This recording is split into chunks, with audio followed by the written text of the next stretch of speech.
Hello there, it's Heather. Thank you for joining the Leadership with Heart podcast. Today, I want to share with you some thoughts.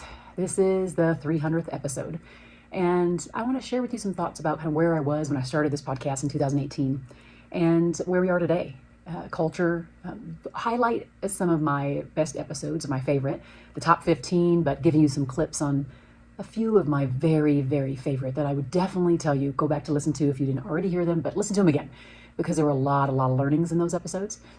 And then just wrapping up with where I see me going with the show going forward. Well, number one, thank you so much for you who has decided to be with me on this journey. I don't know if anybody's out there who's been with me since 2018 from the first episode. I would absolutely love to hear from you. Just email me, heather@heatheryounger.com.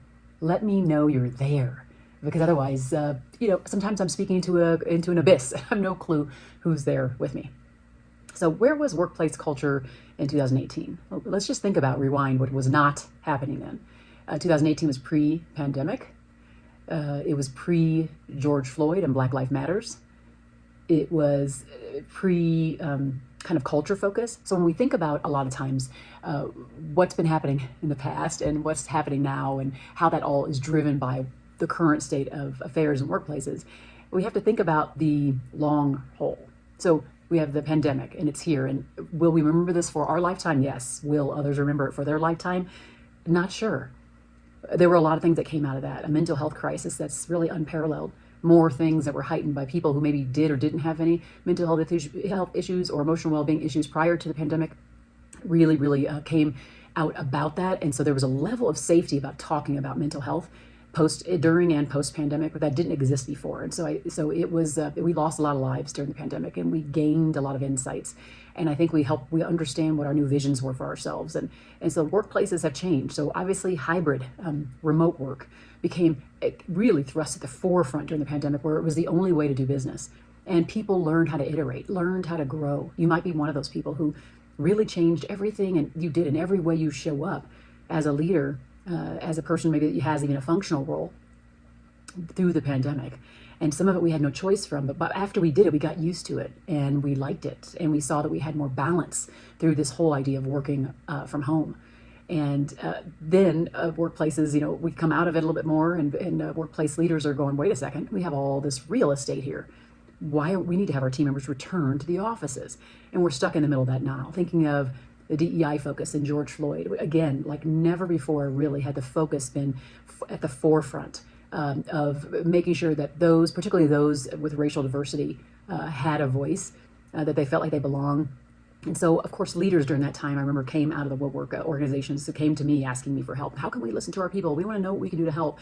And they came out in droves. Many of those organizations that you saw in the media with statements, and it was just, oh boy, we are a DEI organization, it's gone to the wayside. It was put underneath the carpet. And there are some who really maintain that focus of being good DEI leaders. Of course, kudos to them. I applaud them, because it's not hard to stay the course when it comes to change. But if the change is based upon strategy, based upon the foundation of humanity, and the organization wants to do right, it doesn't matter what the next news line is. It is what they're choosing to show up as, and choosing to be known for, and choosing to be. And so that was another thing that came out here in these last few years since I started the podcast. And as an extension of that, I believe that culture focus has been elevated. As we think about both DEI and culture, they tie very closely to the environmental social governance, or ESG focus that many organizations have adopted, where they're looking at volunteerism, they're looking at social responsibility as it relates to the environment, they're looking at diversity and inclusion a lot more. And now that's at the board level, and now it's at the strategy level, and I'm thankful for that, because now we know change has to occur if they're going to focus on doing that, if they're going to focus on making sure that that the strategy for ESG actually takes hold and is long-term and sustainable. That's what ESG is about. It's about sustainability. And you can't have sustainability without diversity. You can't have that without inclusion. You can't have that without having a positive view and representation of your culture. So I think those are some things to consider as we think about where we came from in 2018, where, boy, we've been together on this journey now going into 2024. Can you believe it? It's just kind of crazy to think about how far we've come. So now I want to talk through some of my favorite podcasts. I'm going to give you a list of 15. I'm going to tell you why. And then we're going to intersperse a couple of clips to help you remember more about those episodes. And if you didn't already listen to the episodes, now you hopefully will be motivated to go listen to these different episodes. So what I'm going to do is I'm going to give you 15. I'm not going to tell you the number except for my top three. My top three favorite. While there are lessons in all 300 episodes, it's the ones that, for me, stuck with me, made me want to listen over and over, hit me in my heart, which of course is called Leadership with Heart, so you know it's going to do that. And the lessons were long-lived. I think they'll be timeless for all of us as we struggle and grapple with the future of work and the new way of work, and we don't know where it's going, and we're trying to kind of keep our bearings about us and help our team members do the same thing. I think it's good to kind of come back to the things that were actually the most important episodes so that we can capture and recapture the learnings that were there. Okay, so let's roll right into this episode review on my 300th episode, but to show you my top 15 best episodes and to give you some clips to help you remember some of the ones that were really the best. Okay, so one of the ones I can think of is episode 14 with Christy Turner. And what I loved everything about Christy Turner's was her energy that she brought, but she talked about gauging good leaders and bad leaders and what that meant for her, and to focus on uplifting others and bringing other people to the table, women in leadership roles. But it was that energy that she brought, that engagement that she brought, that made this episode one of my favorite. Another episode is 241, Dr. David Bradley. And he reflects on his own personal leadership. And I met him as I was speaking at an engagement virtually for his team, and it's a dental practice. And they were bringing in very top speakers, and I thought that was kind of cool that he was willing to invest in his people that way. Anyway, shortly thereafter, I heard that his son lost his life by suicide. And I obviously gave him plenty of time, but asked him, I'd love for him to be on my show, because I wanted to talk through how he reconciles different things. And I loved how he brought up in his mind it was a humility, it was an ownership that I found to be very refreshing. And so that's why this ends up being one of my top picks. Now, episode 32 is with Rich Gasson. And if you recall, I brought Rich Gasson on a second time, probably in the hundreds or 200s to interview. And it's because I absolutely find his focus on being the person that is always a lifelong learner, that he is not ever thinking he's arrived at a journey at the end of a journey, but that he is a lifelong learner, that everybody can be his teacher. It is so refreshing to me because most people think, oh, we've got it all. We know it all. We've been through that road again, but not Rich. Rich is steady and stable and consistent with owning his journey to be more, to learn more, and calling on people from many different walks of life. I love that about Rich. LaToya Lynn. I adored our discussion around needing permission to show up. So she recalled a time or lots of times, but one particular time where she just showed up to a meeting and she wasn't invited to. And she said she was just kind of sick of her whole life waiting to be invited to meetings. And when she would show up, people, of course, would be like, huh. Some people thought, well, you should have already been here, and they forgot to put her on the list. Sometimes they might be a little shocked, but more often than not, they wanted her there. They expected her there. And she made sure she lent her voice to be present and to be there. 113, Kevin Patterson. I love how, as the CEO of a healthcare organization here in Colorado, he looks to every person, from the person taking out the trash, the person meeting some clients at the counter, all the way to his leadership team, as a place to get more information, a place to be educated about what customers want, what the organization needs to be better. He does never think of himself as above other people or that people are below him and that he can't learn from them. And when do you ever see CEOs really have that perspective? But that's how he led. He led by walking around and talking to people at all areas, asking them questions, involving them and getting their voices so they felt like they were, important members of the team. Episode 82, Howard Behar. I love Howard. As a former senior leader at Starbucks, Howard already had this way of leading with care. And he is out front and center with talking about how to lead well, how to show up well for people. And to be honest, as long as he's been doing it, for me, he's kind of a sage as it relates to leadership. So check out that episode and check out Howard as well, because Howard is amazing. Phil Cohen. Wow, Phil Cohen, his episode, it was episode 69, really surprised me.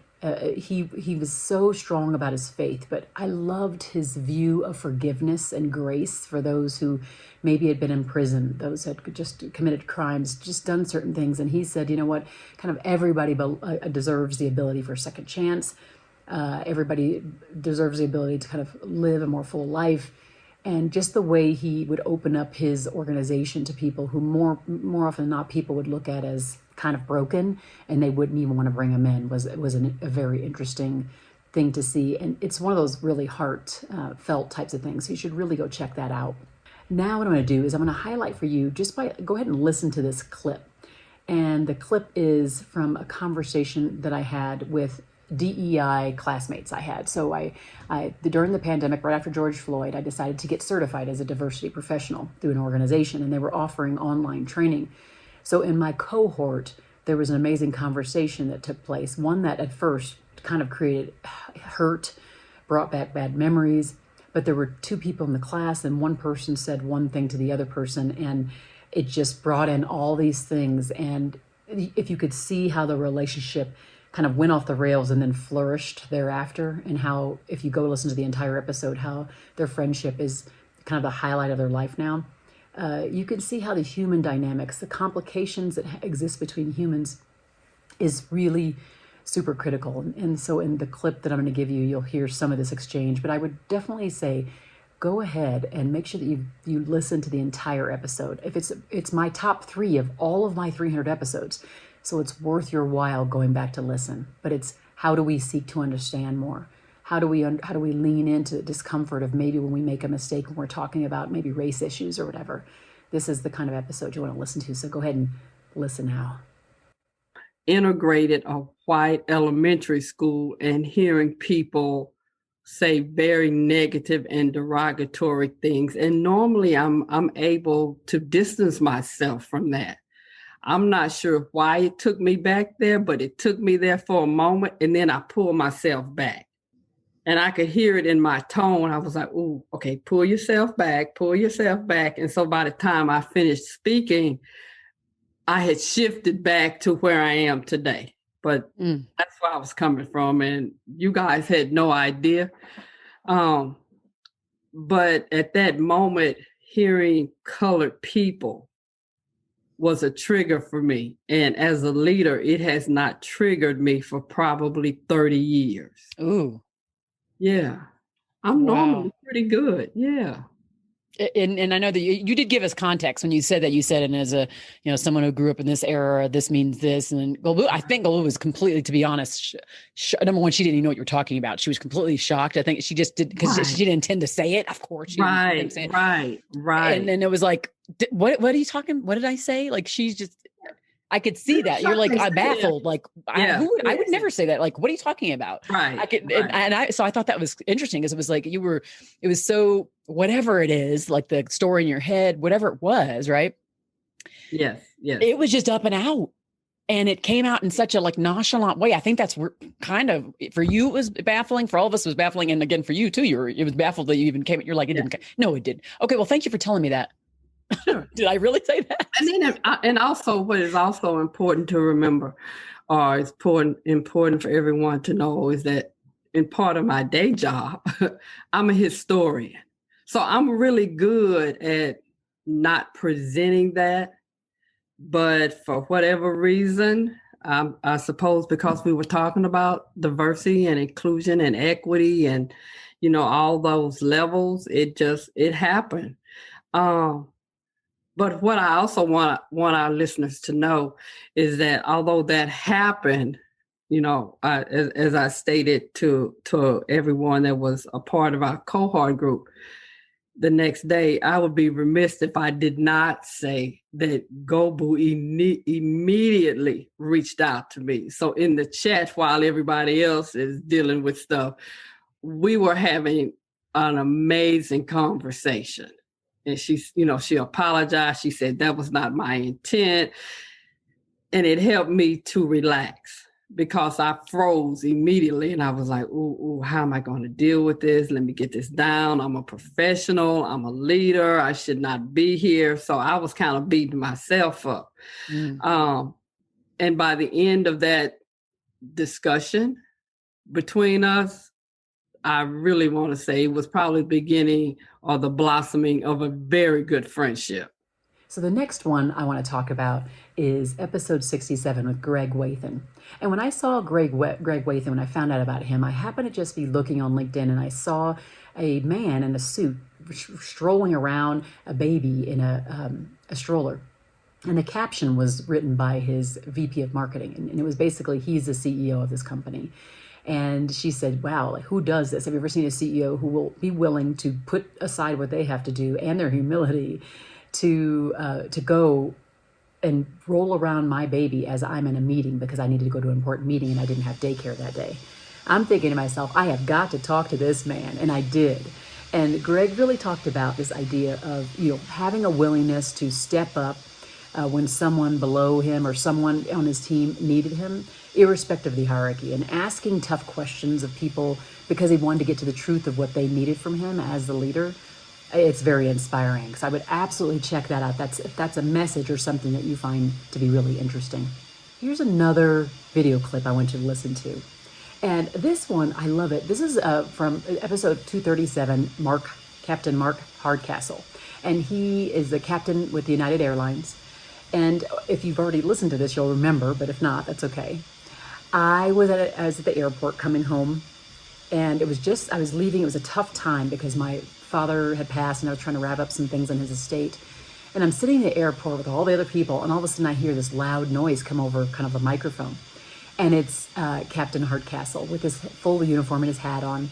And he's there to introduce his crew, everybody that's out there, his purser and all the team. And he's talking about all the giftedness that they're going to bring and how they're going to make our trip and our flight amazing. And I was just so uplifted by that. The fact that he would take that time in the open space to say, it's not me who's most important, it's my team who's most important. So listen to how he describes kind of why he reached where he's at as a captain, but also mindset-wise, why he sought to be a better leader. That was in 2015. 2017, I became a captain. This is the new United Airlines. And here I was being challenged to embrace this new leadership team that I'd waited 25 years to see. And here he is, and he cleaned up Mahogany Row, created this leadership team that's all about leading from the heart. And as I came out of Captain Upgrade, I just felt very at home with that. And I started thinking, okay, I'm going to be a part of this team. I want to be part of this team. How do I build that out as one captain flying one flight, 175 passengers from point A to point B? And so that's how United created an environment then that enabled me to become. I'm like a baby in a playpen. How many kids you got? How many children you say you have?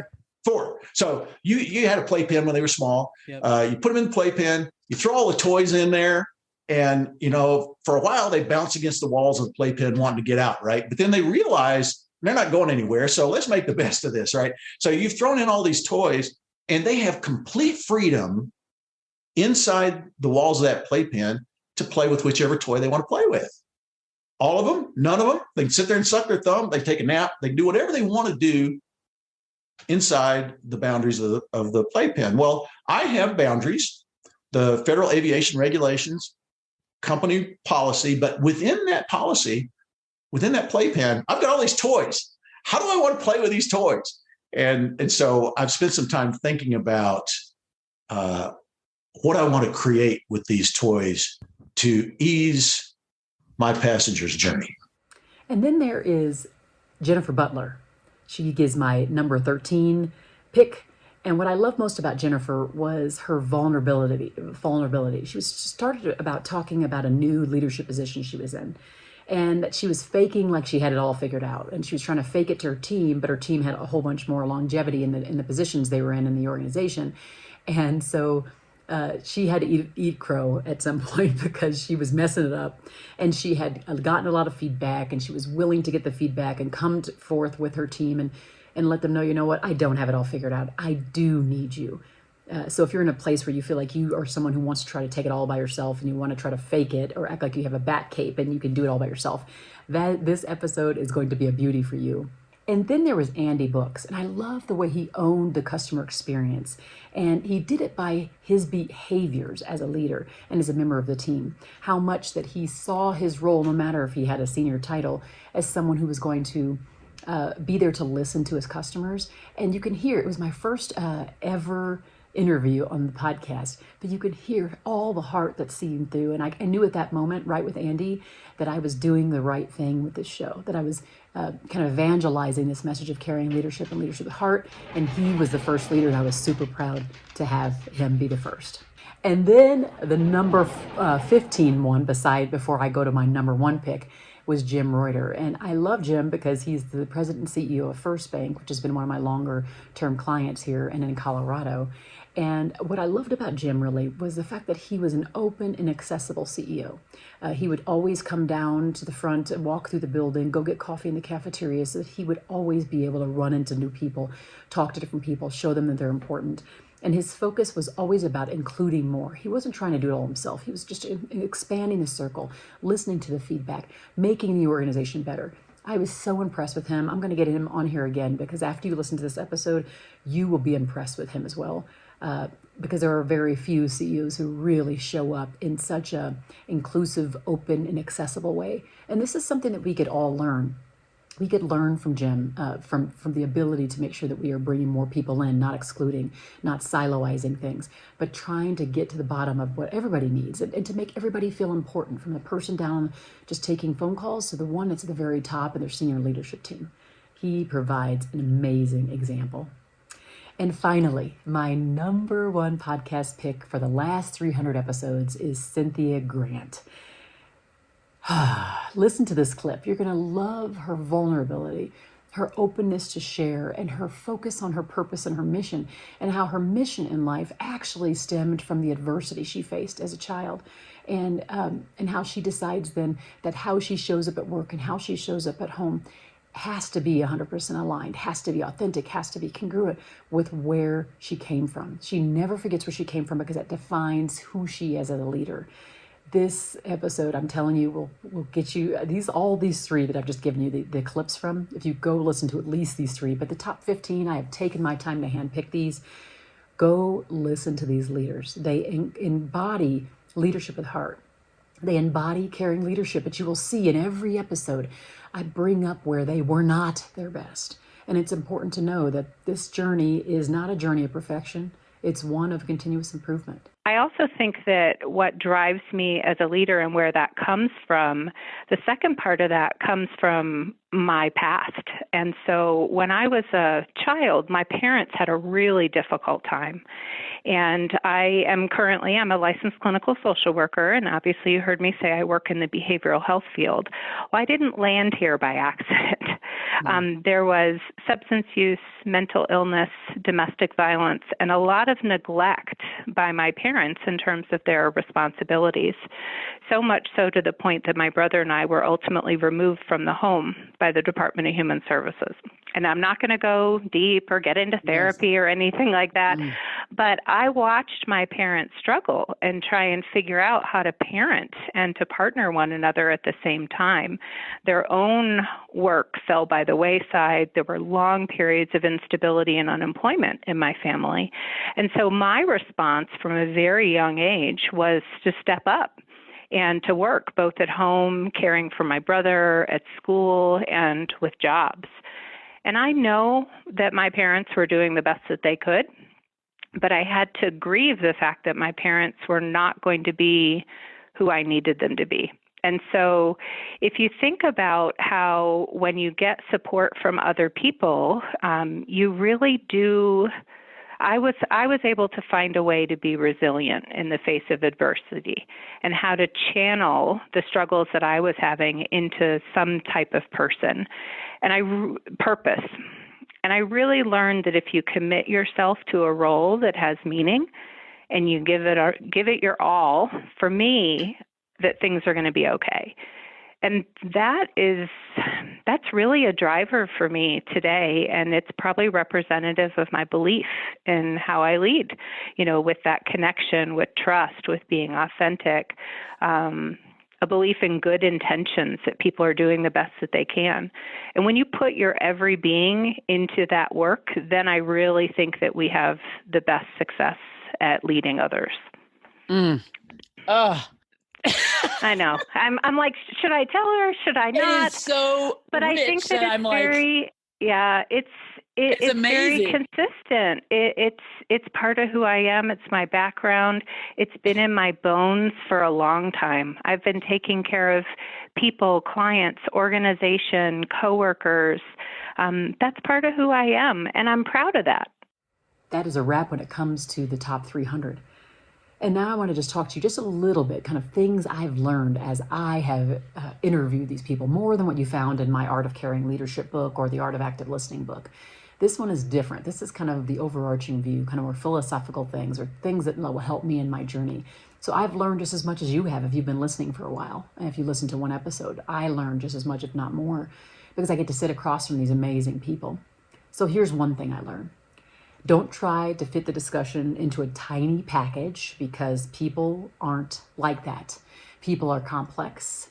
We are human. We are not robots. And irrespective of what happens with AI or any technology developments, that's wonderful. But we will always need social interaction. We will always need connection. We will always need someone to listen to us. And so I want you to know that people can't be fit into a little package. We have to be willing to let it unfold in front of us. The other thing I learned is that I need to mix things up here and there. If you've been listening for a while, you'll see that I change the music up. I might change the format up. I'm looking for references or referrals for other people to be on the show. And when they're on the show and it's different than others, that provides a great amount of diversity, and mixing things up is a good thing. Do that in our lives too, right? The other thing that's been really obvious from this journey is that the topics that I talk about are timeless. What I mean by timeless is it doesn't matter if some new technology comes out. The stuff that we talk about on the Leadership with Heart podcast is all about people, humans, interaction, caring, going deeper beneath the surface. We will never have to feel like we're going to outgrow that. That will always be there. The other thing that we have to have a reality about is that we have to give grace to ourselves, and we have to give grace to others, because we're not perfect and neither are they. We have to remember that on the journey, that we are going to sometimes show up in ways we're not proud of, but that's okay, because it's not a destination we're ever going to reach. This thing called caring leadership, this thing called leadership with heart, is situational, is interaction-based, is day-to-day. And there are going to be times when we show up well, and then some days when we don't show up so well. And that is going to be okay.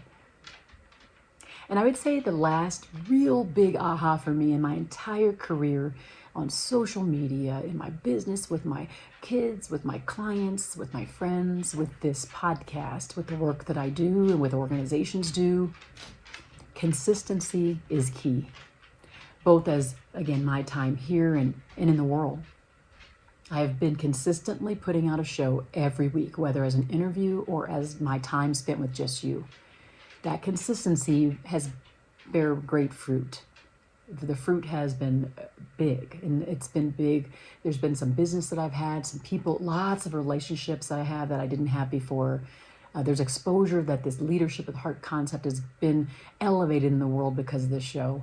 As I think about the clients I work with and the consistency that they have to focus on as it relates to any change initiatives or culture initiatives that they're focusing on. It's the change, and it's that consistency in the change, and the consistency in doing the things we talk about, the practices of listening and caring that get them sustainability. That's how they maintain themselves and their success as an organization. The same goes for you, listening on the podcast. You want to be better leaders or future leaders or better managers. And if you are consistently listening to the show, consistently exercising the practices that my guests talk about and that I talk about, and reading books and skilling yourself up and being like Rich Gasson, you will be that much of a better leader. So here is to 300 more episodes. Cheers to you for being with me. I feel that you are valuable. I feel that this journey has been worth it, and I'm glad that we've been on this journey together. My heart is with you and goes out to you in any struggle or journey you're on.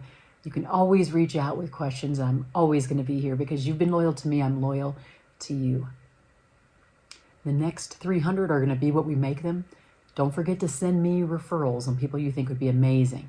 Not people who are trying to promote their business, but those who we think would be very valuable as it relates to their leadership style and how they represent themselves in the world.